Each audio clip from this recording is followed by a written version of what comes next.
வணக்கம். மீண்டும் உங்கள் ஜி ராஜசேகர் அசோக் நகர்லேருந்து ரொமட்டாலஜிஸ்ட் பேசுகிறேன். இப்போ பெரியவங்களில் வர மூட்டுவாதத்தை பற்றி பேசலான்னு இருக்கேன். ஒரே ஒரு நிமிஷம். ஸோ இப்போல்லாம் வாட்ஸ்அப்லேயே பார்த்தீங்கன்னா நீங்கள் வந்து ஒரு நிமிஷத்துக்கு மேலே யாரும் ரீல்ஸ் பார்க்க மாட்டேங்கிறாங்க, யாரும் ஒரு வீடியோ பார்க்க மாட்டேங்கிறாங்க. அதே ஃபாஸ்ட் ஃபார்வர்ட் பண்ணி தான் பார்க்குறாங்க. அதனால தான் ஒவ்வொரு நிமிஷமாக போடுறேன் நான். இப்போ வந்து பார்த்திங்கன்னா பெரியவங்களுக்கு வர மூட்டுவாதத்தை பற்றி பார்த்திங்கன்னா முடக்குவாதம் தான் ரொம்ப காமன். நம்ம நாட்டை பொறுத்தவரை முடக்குவாதம் ரொம்ப காமன். உலகத்தை பொறுத்தவரையே அது ரொம்ப காமன். 0.6 to 1%, அதாவது 100ல் ஒருத்தருக்கு இல்லைன்னா 0.6, அதாவது இதுதான் இதோட இன்சிடென்ஸ். கிட்டத்தட்ட டயபெட்டிஸ் அளவு இருக்குதுன்னு வச்சுக்கோங்களேன்.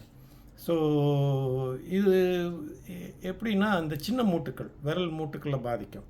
முதல்ல இந்த மூட்டுக்களை பாதிக்கும். மூட்டு வீங்கும், கை விரல் மடிக்க முடியாது, காலையில் ஆனால் ஸ்டிஃபாக இருக்கும், காலையில் வேலையே செய்ய முடியாது. போக கொஞ்சம் அப்படியே ஈஸ் ஆகும், கொஞ்சம் லூஸ் ஆகும் ஜாயின்ஸு, கொஞ்சம் அவங்க வேலையை பார்த்துக்க மாதிரி பண்ணும். அதுக்கப்புறம் பார்த்தா கொஞ்சம் கொஞ்சமாக மற்ற மூட்டுக்கள்லாம் பாதிக்கும். இப்போ பெரிய மூட்டுக்கள், முட்டி, ஆங்கிளு, ஷோல்டரு, நீஸு, இது எல்போ, ரிஸ்ட்டு, இதெல்லாம் வந்து பாதிக்கலாம். அப்போது பேஷண்ட்டுக்கு வந்து ரொம்ப கஷ்டமாக இருக்கும். அவங்க வேலையை பார்த்துக்க முடியாது. காலையில் எஸ்பெஷலி பிஸியாக இருக்கிற நேரம், குழந்தைங்கள ஸ்கூலுக்கு அனுப்புகிற டைமு, இந்த மாதிரி டைம்லலாம் ரொம்ப வேலை கஷ்டப்படுவாங்க. இது இன்னொரு ப்ராப்ளம் என்னன்னா, இது வந்து இந்த விமென் வந்து கொஞ்சம் அதிகமாக பாதிக்கும், லேடிஸை அதிகமாக பாதிக்கும். ஒரு 30 வயசு 25 30 வயசுலேருந்து 40 வயசுக்குள்ளே அதிகமாக பாதிக்கும். ஸோ அவங்க ப்ரைம் லைஃப்பில் பாதிக்கிறதுனால ஒன்ஸ் அகெயின் இதை பார்த்து பயப்பட தேவையில்லை.